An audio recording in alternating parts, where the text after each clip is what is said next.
All right, so this is the meeting of the Legislative Committee of the Connecticut State Advisory Council for Special Education.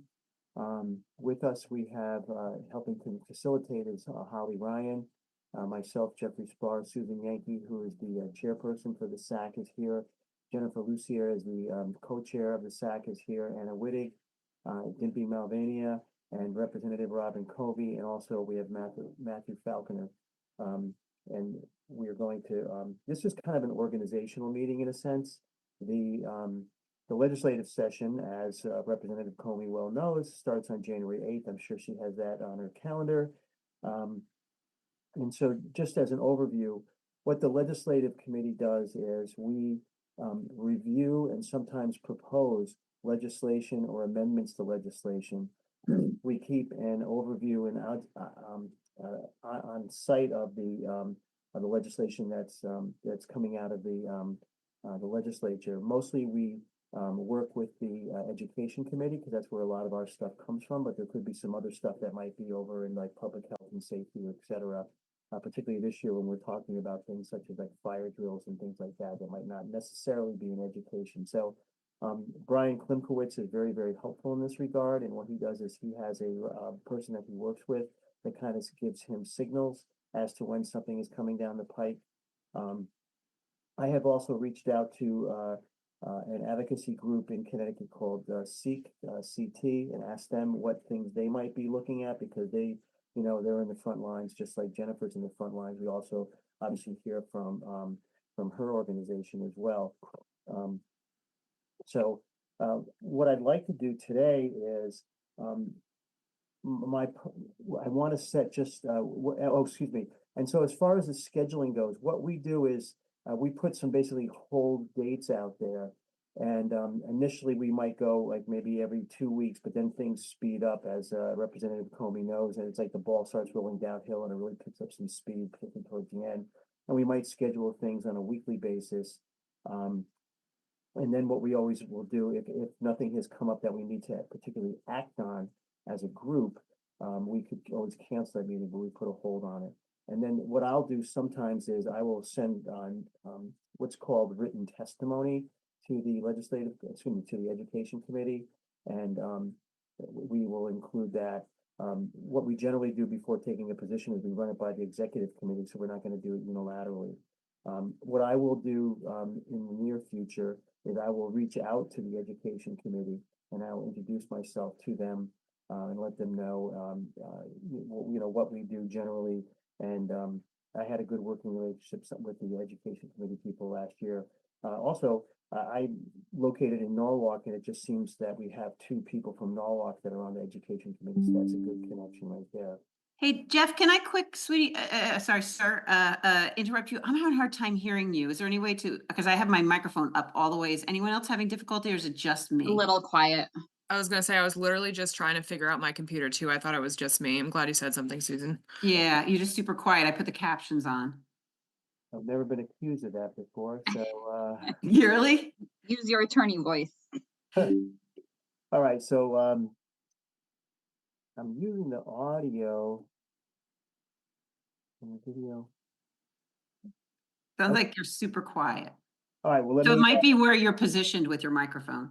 I don't even know where my microphone is. It's so anyhow, I don't know, is it on the camera? I don't even know. Anyhow, so I'll talk up. So one of the first things I wanted to do is that I wanted to just set where we might have some of our next meetings. And as I said, the legislative session starts on January 8th. And so what I was thinking about is we could set a meeting for the following week. January 8th is a Wednesday. We could set something for the following week, the 16th of January, or even 1 week later on the 23rd. And I don't know, maybe we get some idea from Representative Comey. Do you think having it the Thursday after the start on Wednesday might be a little bit too premature? I don't know if anything's going to be coming out at that point.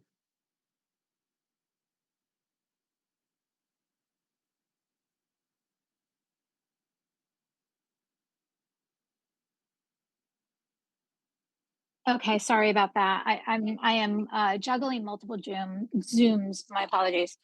Um, is it too soon after the 8th is what you're asking, I believe. So we're going to need, to get our ducks in a row, before the open of the session, because if depending on whether you need, that everything can go through an agency, whether a bill will be all the way through an agency. I don't think it's too soon is the final question, but whether our bills or recommendations are going to go through the agency bills, which, or if, I, for instance, would have to put forward a bill, which I'm happy to do, for the group, then we need to do that sooner rather than later, because literally the portal is only open for, I don't know. I don't even know when the cutoff date is, but like a week and a half. I don't know. So I Okay. don't think anything's too early. Okay, so good. So I'm trying to get my calendar going. I apologize. We know that sexual violence starts early in the lifespan. I couldn't hear that. No, it's Representative Comey's other Zooms. Oh, okay. Wasn't she was speaking? Yeah, Oh, it's okay. Okay. Well, okay, so let's do this then. Let's put down that we will schedule meetings for both the 16th and the 23rd of January. And those are Thursdays. That's when we generally have done that. Does everybody think 9:30 is okay? I give everybody a chance to get in. Is 9:30 okay for everybody? Okay, so let's do that then. So we're gonna put on the calendar for January 16th and January 23rd, the initial meetings, and we'll have that at 9:30. What time would you like the meeting to end? 9:30 to when? Well, sometimes they're quick, so let's just say 9:30 to 10:30. I mean, is that fine with everybody? That's generally what we do. I know Susan always has like the executive committee like an hour long, so let's do that. All right. Hey, So, Jeff, yeah. did you say the 8th? No, I started Okay. to say January You 8th said is the the start of the 16th. session, but then I corrected Right. myself. Originally, I did say the 8th because I'm looking at the paper, but then I corrected myself. Okay. 16th and the 23rd. So I Okay. start the 8th. Thank you.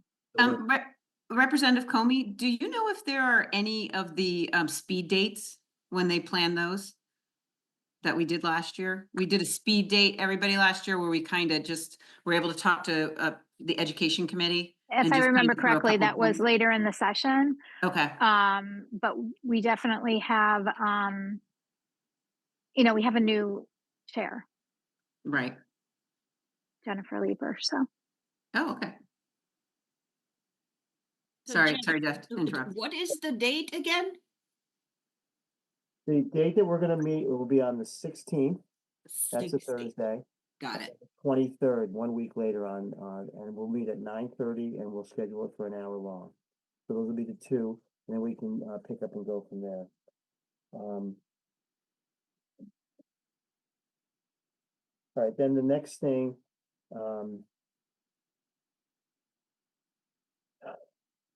that was the schedule of legislative meetings. The next thing was discussion of the ad hoc school safety and emergencies suggested statute amendments. And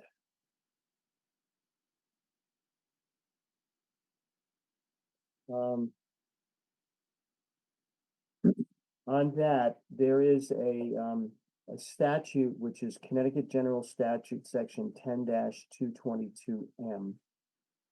And pursuant to that, it's that the districts are to establish a school security and safety committee at each school that's going to serve under the board. And it says that the school security and safety committee shall consist of, and it lists those who are to be involved in it. One will be a police officer, a first responder, a teacher, an administrator employed at the school, a mental health professional, a parent and guardian. And one of the things that we might be suggesting is that this school security and safety committee also includes somebody from the special education department that might be particularly in tune to needs of particular students or just the students in general.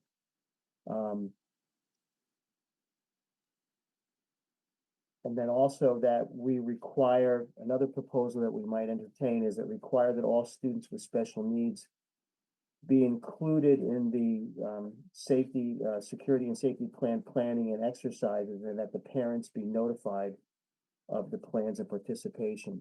When I say included in the planning, they're not going to be included in the drafting of the planning, but that we they're not going to be excluded from any of the drills, and we're just going to let the parents know, just, let there's going to be, your kids are going to be involved in that. Another potential thing that we might include was that require that any and all IEPs include an individualized safety and security plan for the student as needed. Not all would need it, but just throw that out there, that as part of the IEP, one of the things that could be involved is if a child has a particular thing such as maybe sound or crowds or things like that, or obviously physical disabilities as well, and that the plan for such student be transmitted to all the relevant staff members. So that's right off the bat, those are some of the things that we might reach out to the education committee about. Are there any comments on that? I know Susan and I were communicating on that yesterday. Or 2 days, yesterday, yeah, it was yesterday, I think. So. I've shared this document. Representative Comey is on the ad hoc safety committee, and Representative Comey has the document. Do you need it again, Representative Comey, that the safety committee put together? Okay. And then And I Anna, have you and it. Dimpy should have it too, because you're both received it. You do. It's just two different public acts that we need. That is the document we're talking about. It we met a while ago. Yeah. Yeah. So one of the acts just needs to make sure the school safety committee has someone with a special education perspective, our group said. yes, And then the public act with fire and crisis drills, and I can send this to you again, Representative Comey. Addition of accommodations for students with relevant disabilities, and all students with disabilities are included in safety drills and parents notified of their participation. So if they had a drill that day, please notify the parents. We didn't specify a day of any of those things. Yeah. And then we also just had so- other suggestions. We had suggested we really need somehow the first responders are prepared for interactions with, I don't know if that's something that can be legislated. Representative Comey. Hi, Brian. I would say that it would depend on, the specifics of what the ask is. Okay. It would be Right. maybe just to know what the plan is. I actually did a safety, UConn held a safety webinar a couple of weeks ago, and they had some suggestions on some of this stuff. So I will dig through my notes and send them out on that. that was, Great. They're not in my notebook. I was just looking for them. yeah, you can Great. See them. Because it was also suggested that a universal process plan is for developing these individualized plans for safety and the IEPs, that that they can travel with the student from school to school and districts, if they go to different districts, and be easily modified. So it's not a big thing when they go to a new school to reset it. So I'm gonna because this is something we would need presented before, because you said everything has to be done now. Because we had also Well, we talked can about, always, massage things and work on things. We just need Okay. placeholders up front. Okay. And I'm sure that I did find my notes actually. Some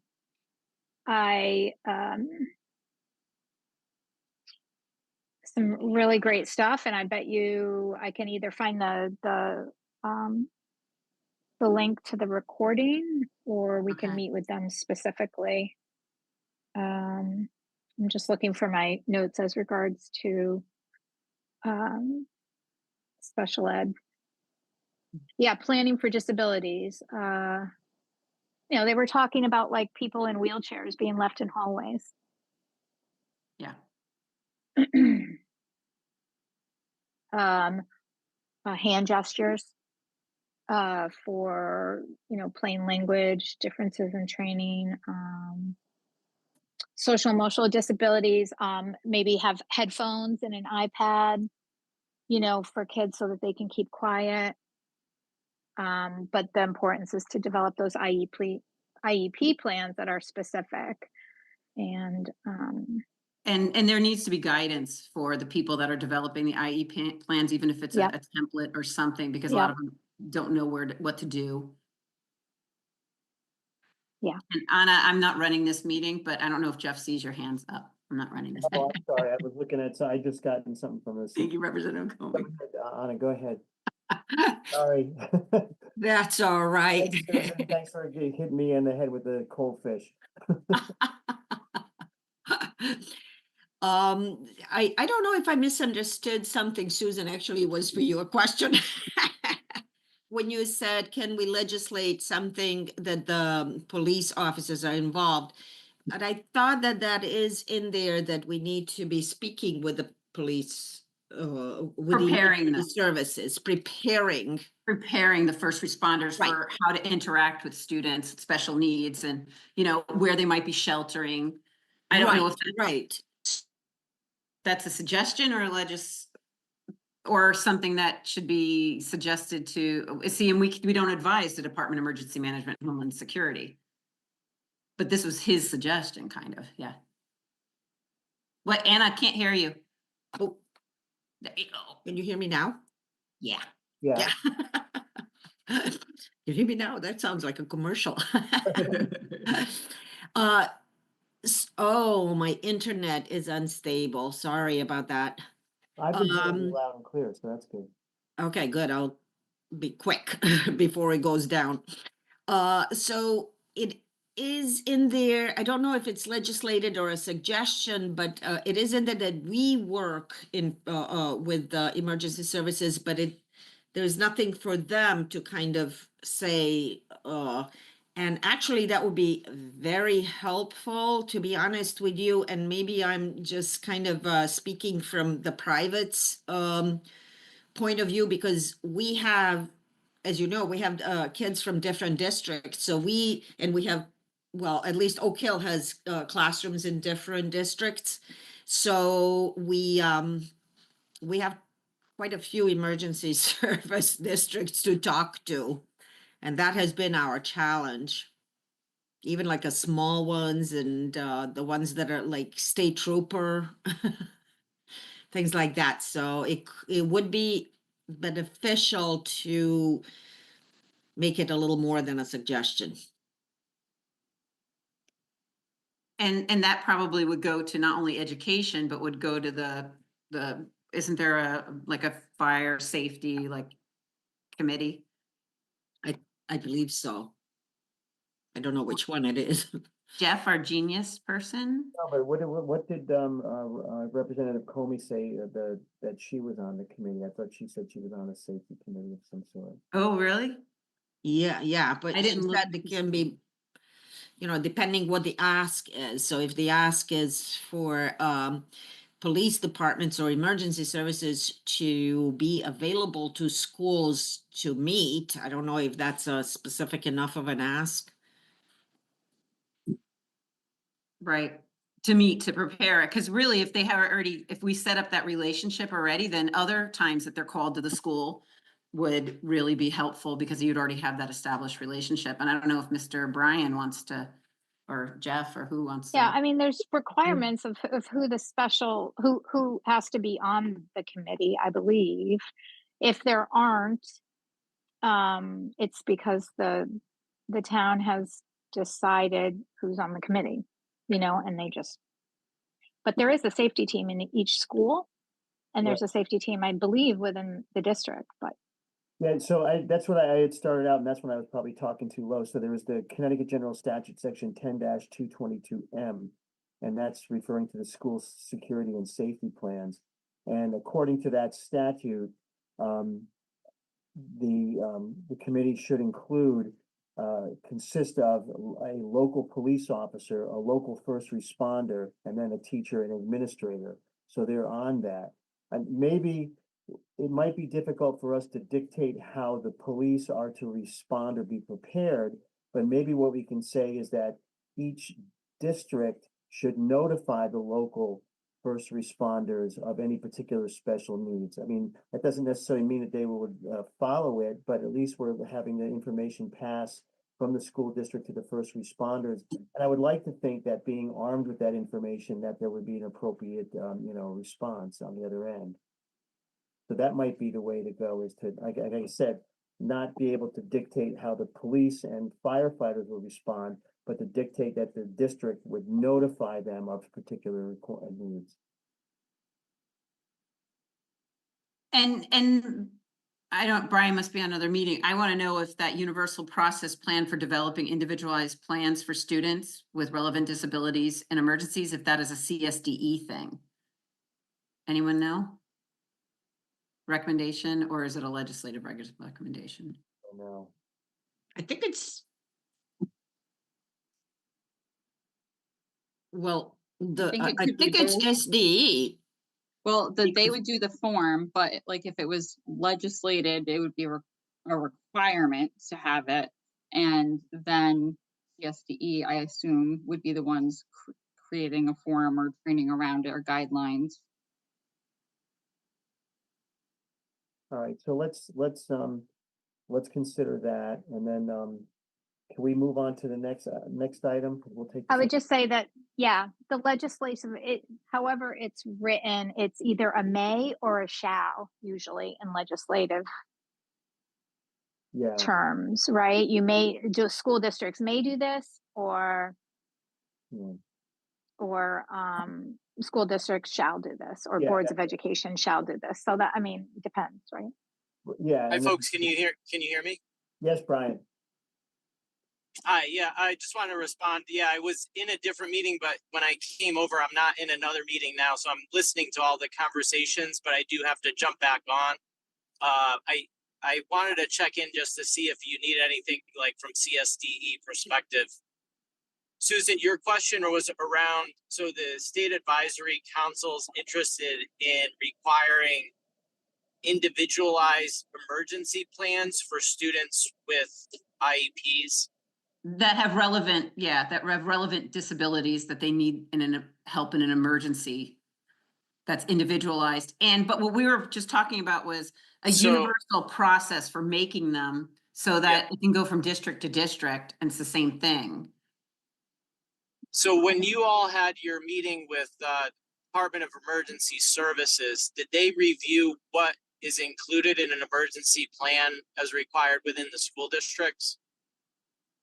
They said they discussed the school safety committee and said that they do something, but they also told us that they don't communicate with the IEP team whatsoever, the PPT team whatsoever. So there's something.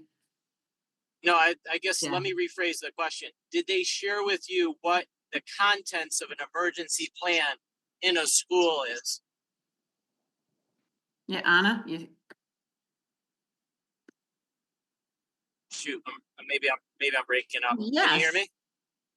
Yes, because I want to say that they did, because we had a list of items like what should be in there, the Yeah. go bags and Yeah, because my concern, I have concerns about developing individualized emergency plans that are different from the school's emergency plan.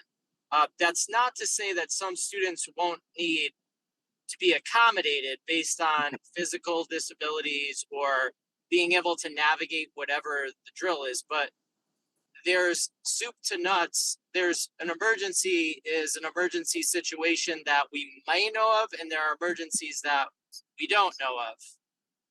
And there's different sections and different components of that. So they're very I guess what I'm trying to say is that they're very extensive, Mhm. and all of the students need to follow that emergency plan along with the teachers. Right.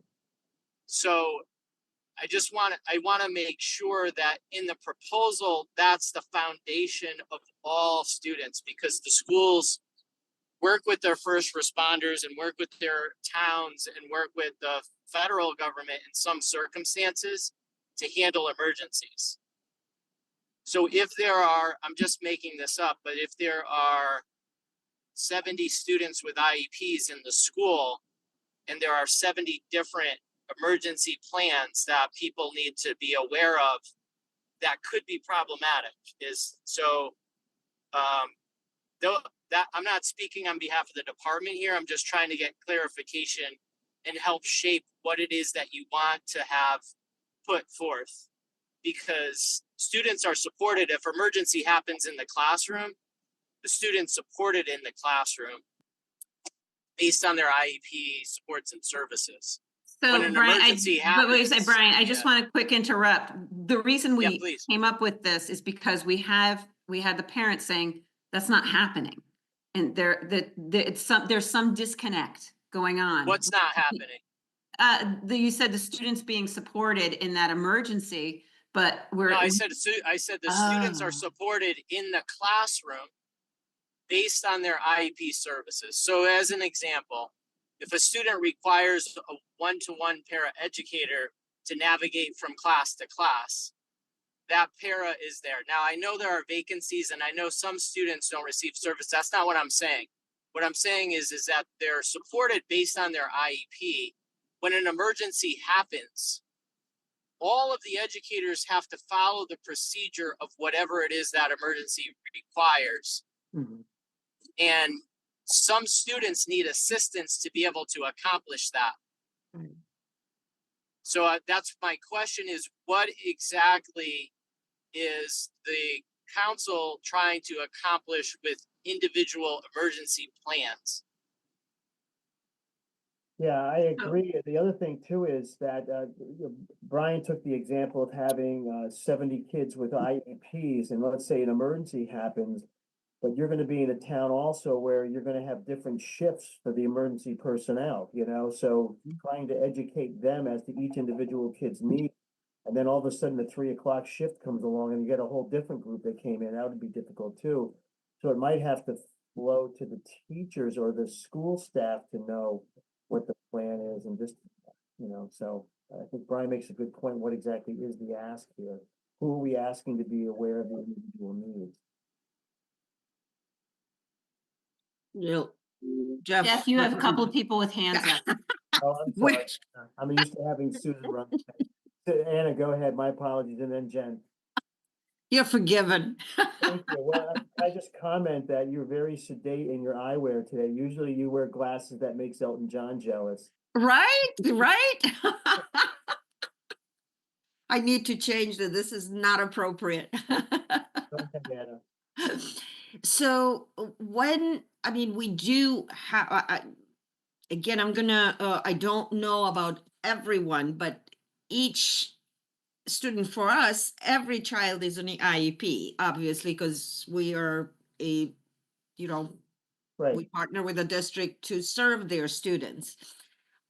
So we do have individualized plan for each student, but it's basically, do they need headphones? I think the parent said, that her child, I heard somewhere her child was not okay with going through the puddles of water and it was raining.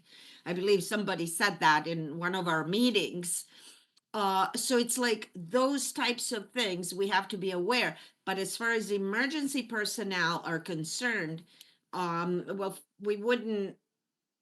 we used to on our main campus at Oak Hill, because it's 100-year-old building and it is ADA compliant. However, in an emergency, we need to be quick. And we had these oak leaves on the windows where emergency personnel knew that they had to go. But it's not individualized per student. It's just that all the kids that cannot evacuate quickly would go there and they would get to them. And that was a recommendation from the emergency personnel. So for individualizing, it's a yes and no, like individual needs that our staff need to know, the school staff need to know. What is it that they need? Earphones, one-to-one person, somebody has visual impairment, somebody has sound, whatever it may be, those types of individualized things. but not for emergency services. That would be way too much. Right. Go ahead, Jeff, you have another person. Sorry, I was just trying to think about it from another angle. Maybe not necessarily needing to have individual plans for all students with IEPs, but maybe there needs to be a consideration of each IEP team to consider. Does this student need specialized instruction or accommodations to be able to participate in the school's safety plan? So if there is a particular skill, whether it's being quiet, whether it's, following directions, is there a goal to address it? Does the student need something like headphones as an accommodation? And really thinking about like addressing the student's ability to access that plan and be successful.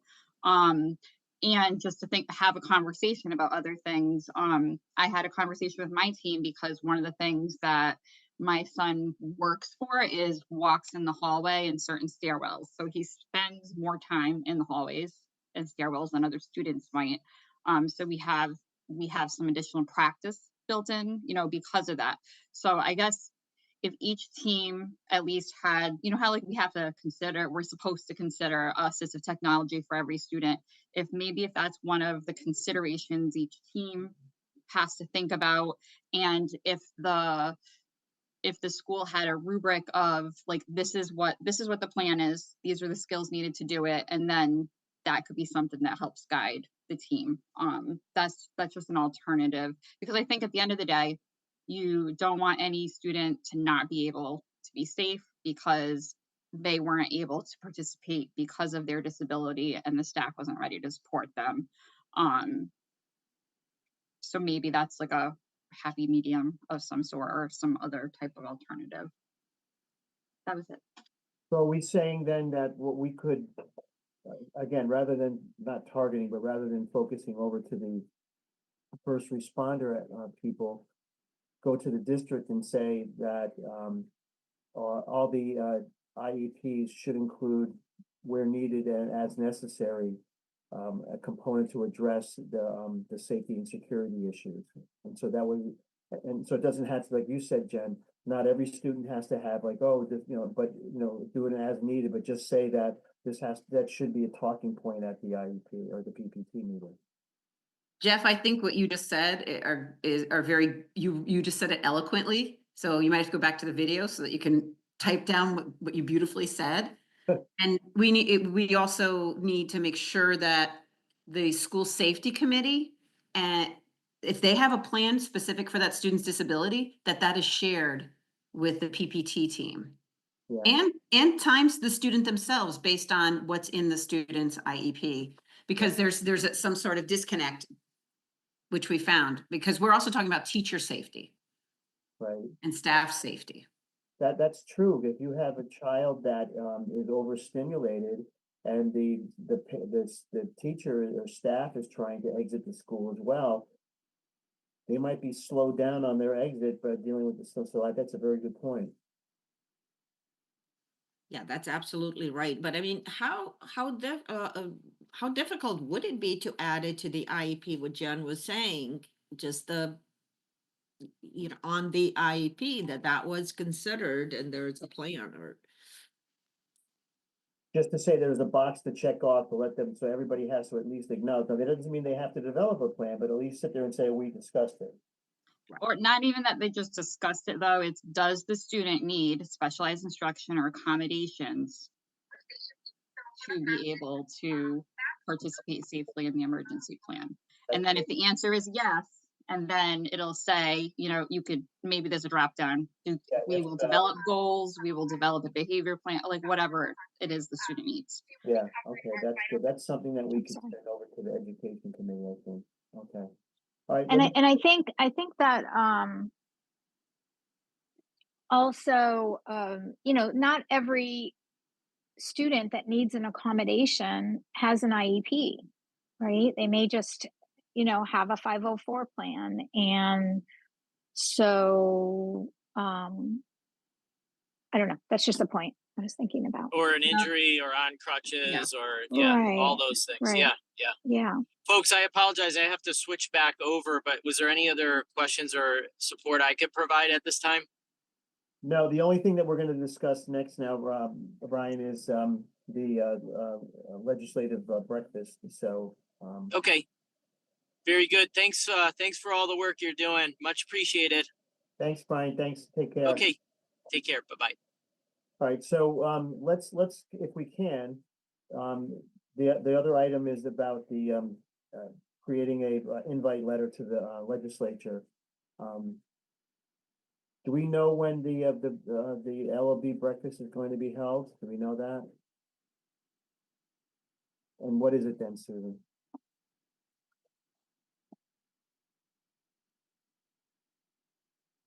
You're on mute. Rules. Sorry, sorry. Holly, is that you are taking that over and you're now going to be communicating with Representative Comey and staff regarding that? So the legislative breakfast right now is scheduled for Wednesday, January 22nd from 11 to 12 at the LOB dining room. And then we're hoping we don't need a snow date. But the snow date is in February. Am I correct? At the 26th before the full SAC meeting at 9 a.m. So I just texted Cass and she's checking right now to see if that snow date got confirmed. That was what we were waiting on. Okay, wonderful. So, and I think we were gonna move it a little earlier or something. I can't remember. Maybe not. But she's checking right now. And Representative Comey, when for a January 22nd breakfast or whatever thing with legislative, what would be the best time for people to reach out to the legislators in the SAC to invite legislators? When's the best time? Maybe we can reach out. I mean, I think we should reach out before the holidays and after the holidays, like we did last time, right? Okay. Yeah. Then who And developed? so, do you guys want me to do a flyer again? I could just Holly? revise the one from last year. That would be great. Thank you. Holly, Okay, did you hear that? Yeah, okay. who's gonna do the flyer? Representative I mean- Comey, Okay, I can just revise the same one and change the date from last year and see if it, and then I think we should, I think we should just do the same sort of exercise that we did last year. right. I already shared with Jeff the letter and we can give that to the full, we can share that with the full SAC, the letter from last year. We can revise that, Jeff, if you want to do that, or okay. I can help you. I'll take a look at it. I didn't, I was really busy yesterday. I don't know that I saw you having sent that, so I'll look for it in my mail. Yeah, I did it yesterday when I sent you the safety that you asked for Oh, okay, so. and my phone number. And so then, if I understand it, then we're gonna have a flyer, then the plan would be that you'll have like a letter and people use as a template. And the people on the SAC are going to then send it to the ones that they think are, gonna be receptive or that should at least hear about it. And then I could also, on behalf of the legislative committee, probably send it to the educational committee members as a whole as well, just to get them all out there. So it's. Wonderful, wonderful. And then Holly, do you work with Representative Comey's, is it Kess? With working with the food and everything and making sure that you're work with the caterer, or is that something CSDE will do? That I don't know. I know that I was going to work with her on location and like getting like emails sent out. I could double check with Jolie and Brian Yeah. about that, unless I think Jolie Representative did it last time. Did Yeah, she? Okay. Yeah, you might want to have Um, Jolie read if they let you, because I'm sure she has to go through like the budgeting and financial process. Right. Yeah, we have new food service people too, so it'll be a different setup, I guess. Yeah, Oh, okay. I already had it in my action items to connect with you personally, Representative Comey and Jolie, just to get all my ducks in a row to do it. So not to take up time here. Okay, great. Thank you so much. I'll be sad if they take away those make your own pizzas, but anyways. From the cafeteria. Yeah, okay. Um, Here I go again, Jeff. yeah, go ahead, Anna, sorry. Wait, no, just a quick question. Is it confirmed who the chair will be of the Ed Committee? That it's gonna be Leaper? Um, Yes, it is going to be Representative Leeper, and the vice chair, I believe, is Kevin Brown. Oh, so it's changing. I thought it was the co-chair is staying. No, the vice chair, I'm sorry. The Vice chair, chair yeah. I thought that I believe I saw Kevin Brown. Kevin Brown You know what, and Representative Leaper. it's in a document I got today, so if it's different, I'll let you know, but Kevin, he's a teacher. Nice. And we should I this year forget really when. focus also on the Representative Comey, what's the name of the committee that deals with Department of Emergency Management, that group? What committee is that? Public safety. Yeah, because I've had to speak in front of them. Yeah, public safety. And then we also focus on early childhood.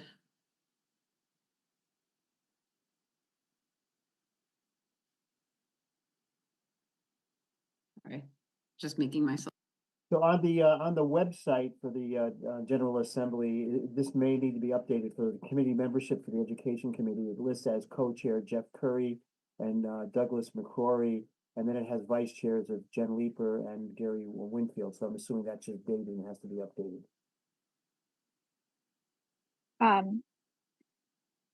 No, so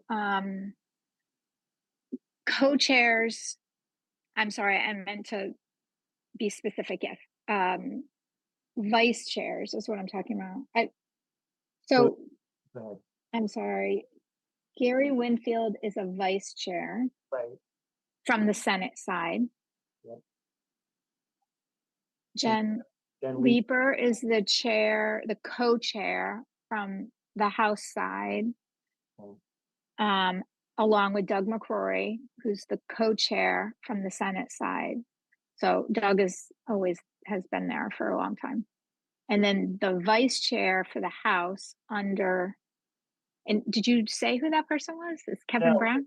I'm just saying the way it's on the website right now, that has the vice chairs as Jen being one from the House, but so. Right.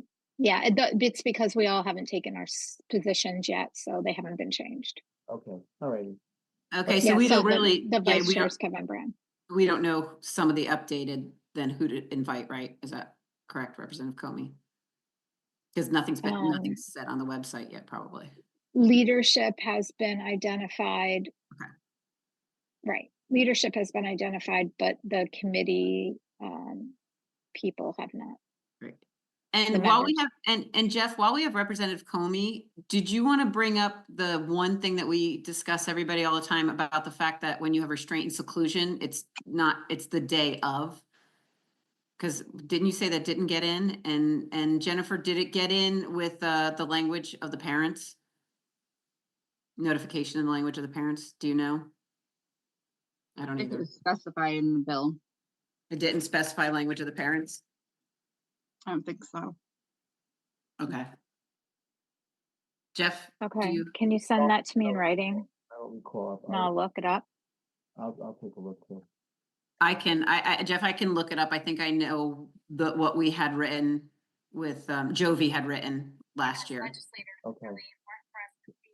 Language of the parents and same day. Is that the correct wording, everybody? The same day? Anna, do you remember? Anyone remember? Dimpy? Yeah, it was gonna be the same day as opposed to within 24 hours. They originally wanted to have it within 24 hours, and we said we wanted to have it the day of or same day. Day of, okay. And then I think. Yeah, I think I agree with Jeff. It was within 24 hours. Same day. We want same day, right, Dimpy? Yeah. Okay, and in language of the parents? Yeah. Okay, I'll look up that, I have that somewhere, and I'll send it to Representative Comey. We didn't do that? I think the language of the parents was, I don't remember. I'm so confused. I don't know if we actually did it but it's so fresh in my mind that it's a same day, but I don't know that that it's actually in there. It might still be 24 hours. I think I saw it. We put it in. I thought that I saw it, but I can't Yeah. be sure. I I feel know like we we're made the doing it, but recommendation. I don't know that that was changed. so. Jeff, do you have the bills that we report, that we worked on? I'm trying to look it up right now. You are, me too. Um, Uh, Exclusion, student.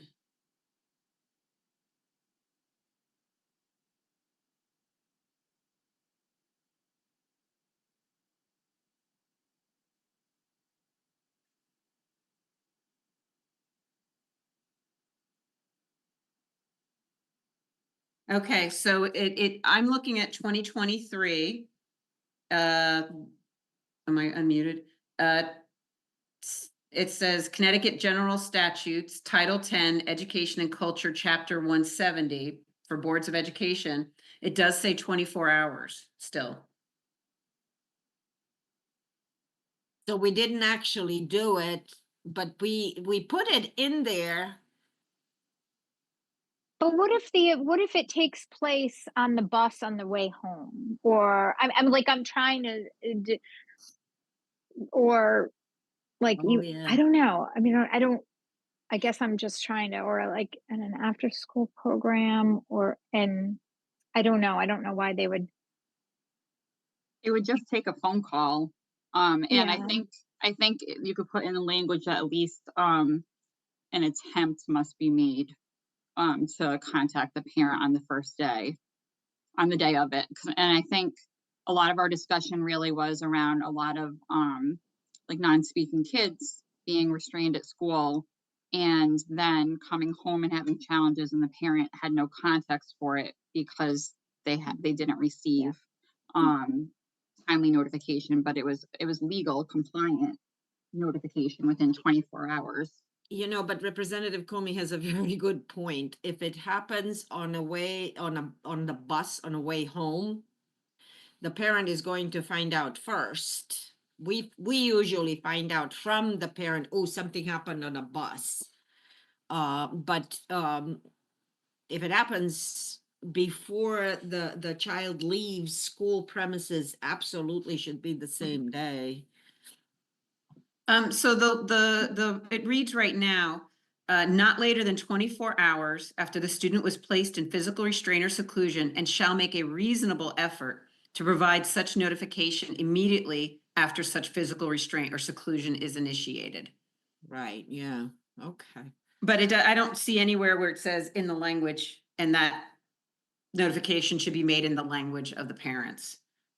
Because I believe when we had our speed date, the legislators thought that was covered under, I don't know what that is, the language access law, but that only covers the students' language access. It doesn't cover the parents if they don't speak or sign or Right. speak English or sign. So, okay, Jeff, yeah, I'm just trying to look, so I'm gonna give up my search right now. We'll try to figure. I hear All you. right, so I think that's it. Let's, so what we're gonna recap is, just do a recap. We're gonna be meeting, on the, I wanna make sure I have it correct. We're gonna be meeting on the 16th of January and the 23rd. We're also going to, take a look at, we're gonna take a look at the template invitation for the legislative thing. And we're going, Representative Comey's gonna come up with that flyer. We're gonna, Susan, I'm gonna find that letter that you sent me. I can kind of rework it a little bit. We'll send it to everybody in the SAC so they can send it out to the people of choice. I'll develop a letter to the Education Committee specializing, inviting them to the legislative breakfast as well. And what we'll do is, when we have the meeting, we will discuss some of the things that we talked about today, which were generally great conversation about the which way do we want to have the information flow as far as the special needs of the student. And I think as in the emergency drills, and I think what we're saying is that we should have the schools require, and I like what Anna's thought was, have a checkoff box. Does the child need a special, accommodation or, whatever word we'll use, during the course of any emergency drills? If so, what shall it be?